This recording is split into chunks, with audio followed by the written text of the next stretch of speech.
प्रजहाति यदा कामान सर्वान् पार्थ मनोगतान् आत्मन्यैव आत्मना स्थित प्रज्ञस्तदोच्यते। भगवत गीता अध्याय 2 श्लोक संख्या 55। बड़ा ही मार्मिक श्लोक है और बड़ा ही व्यवहारिक श्लोक है, जिसे हमें बिना किसी विलंब के अपने जीवन में उतारने की कोशिश करनी चाहिए। जैसे 30 वर्षों से जो भी मैंने भगवत गीता के अध्ययन से कुछ अर्जित किया है, मैं कहूँगा कि यह श्लोक इतना ही महत्वपूर्ण है हमारे लिए। यह श्लोक इच्छाओं के बारे में है, हमारे डिज़ायर्स के बारे में, कि कैसे हम अपने डिज़ायर्स के गुलाम बने हुए हैं और अपने डिज़ायर्स, अपनी इच्छाओं की वजह से हम कैसे बंधे हुए हैं और हम कैसे दुखी हैं और हम अपने जीवन को खुलकर नहीं जी पा रहे हैं। और इस कुंठित अवस्था में हमारा स्वास्थ्य बिगड़ रहा है, हमारा मानसिक स्वास्थ्य और शारीरिक स्वास्थ्य दोनों में क्षति हो रही है। तो आइए इस श्लोक को समझते हैं और फॉर्मूला 44 के अंतर्गत जो एक स्तंभ है ध्यान का, उस स्तंभ में इसका संयोजन करते हैं। तो पहले तो हमें उन चार जो हमारे कमिटमेंट्स हैं, हमारी कोशिश है, उसको याद करना चाहिए कि हर दिन हम 2-3 गिलास जल, गर्म जल का सेवन करें। धीरे धीरे उसे चाय की तरह सिप करें सुबह उठकर, और उस जल के सेवन के आधा घंटा बाद कुछ भी सेवन न करें। तो यह है पहला। दूसरा, हमें हर रोज़ 1 मुट्ठी ड्राई फ्रूट्स, सूखे फल और नट्स हमें खाने चाहिए। बादाम, अखरोट, किशमिश, काजू, ये सब। और हमारा जो लंच और डिनर है, दोपहर का खाना और शाम का खाना, उसमें प्रचुर मात्रा में हरी सब्जी हो, सलाद हो, पत्ते हो, दाल हो, अन्न हो, सब ऑर्गेनिक, मतलब ज़्यादा उसमें केमिकल्स न मिले हों, इसका ख्याल रहे। तो 1 मुट्ठी dry fruits and nuts, 2 helpings fruits के, 2-3 ग्लासेस जल का सेवन सुबह में, गर्म जल, और 4 हेल्पिंग्स, 4 पोर्शन अन्न, हरी सब्जी, सैलड, दाल, इसका। और 4 जो एक्सरसाइज के नियम हैं, 1 राउंड ध्यान का, मेडिटेशन का, 2 राउंड वॉकिंग का, चलने का, 3 राउंड प्राणायाम का, ब्रीदिंग टेक्निक का, और 4 राउंड सूर्य नमस्कार, सन सैल्यूटेशन का। इतना तो हमें करना ही करना है हर रोज़। 1 राउंड सन सैल्यूटेशन, सूर्य नमस्कार का मतलब है कि कम से कम 4 बार। 2 राउंड का मतलब है कि आप थोड़ा आगे बढ़ गए, अब आप 8 बार कर रहे हैं, और आगे बढ़ गए 12 बार कर रहे हैं। तो राउंड को ऐसे बढ़ाते जा सकते हैं अपनी कैपेसिटी के अनुसार।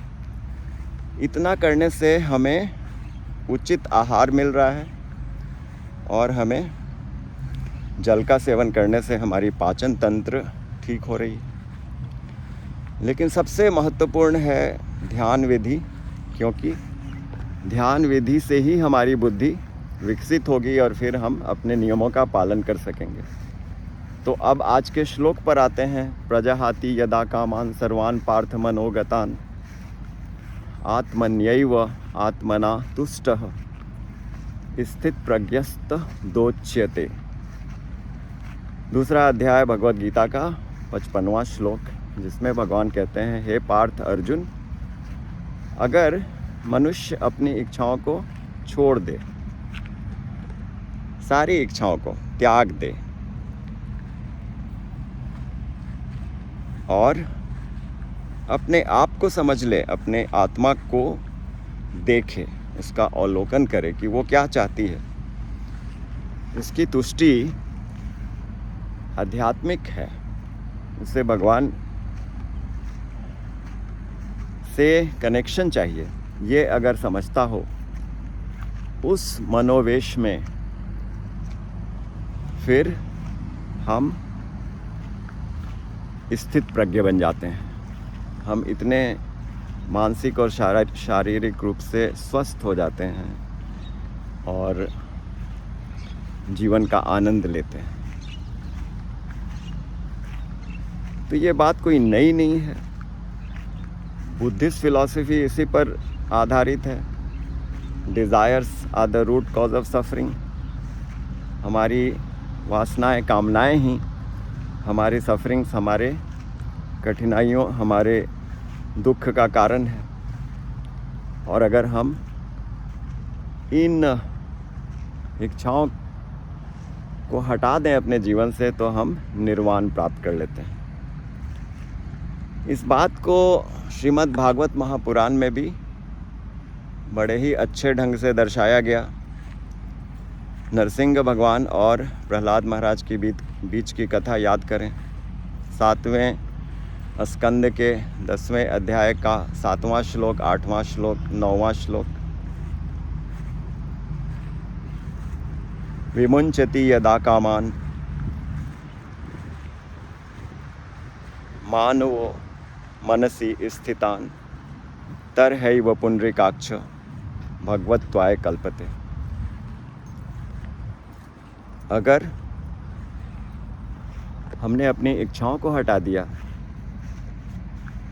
तो वो इतनी बड़ी अवस्था है कि जीव भगवान के समान हो जाता है, उनके सारे विभूतियों को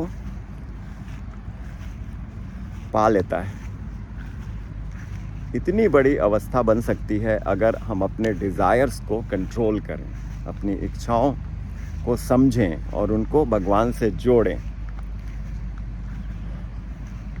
इच्छाओं को हटाना, उसका यह मतलब नहीं है कि हम अपने कर्तव्यों का निर्वाहन न करें।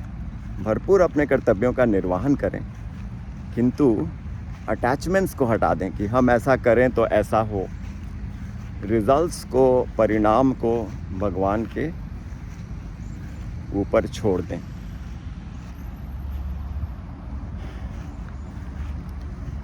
क्योंकि प्रहलाद कहते हैं कि जब हम डिज़ायर्स बनाते हैं अपने आप बिना भगवान से जुड़े हुए, तो बड़ा ही नुकसान होता है हमारा।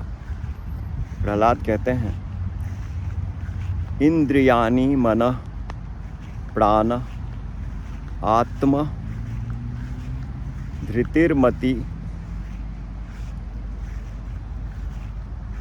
ह्री श्री तेज स्मृति सत्यम नश्यन्ति जन्मना।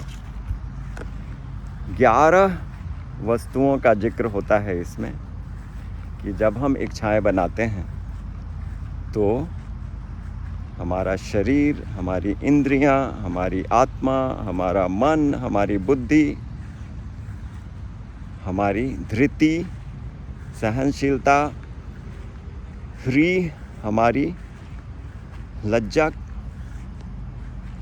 शाइनेस, हमारी मेमोरी, स्मृति, हमारा तेज, एफल्जेंस, हमारी ट्रूथफुलनेस, सत्य बोलने की प्रवृत्ति, इन सब का ह्रास हो जाता है। तो बड़ी ही अद्भुत ज्ञान है इसमें। और हम सब ये जानते हैं कि क्रोध और लोभ ये डिज़ायर से ही पनपते हैं। Anger and disease are the symptoms, ये लक्षण है, इसका कॉज, इसका कारण इच्छा है। तो हम अपने इच्छाओं को कंट्रोल करने की प्रैक्टिस करें ध्यान विधि के द्वारा, फॉर्मूला 44 के और भी अवयवों को प्रैक्टिस करके। और फिर हम एक अगले वीडियो में कुछ और संदर्भ पर चर्चा करेंगे। तब तक के लिए आपको बहुत बहुत धन्यवाद और शुभकामनाएं।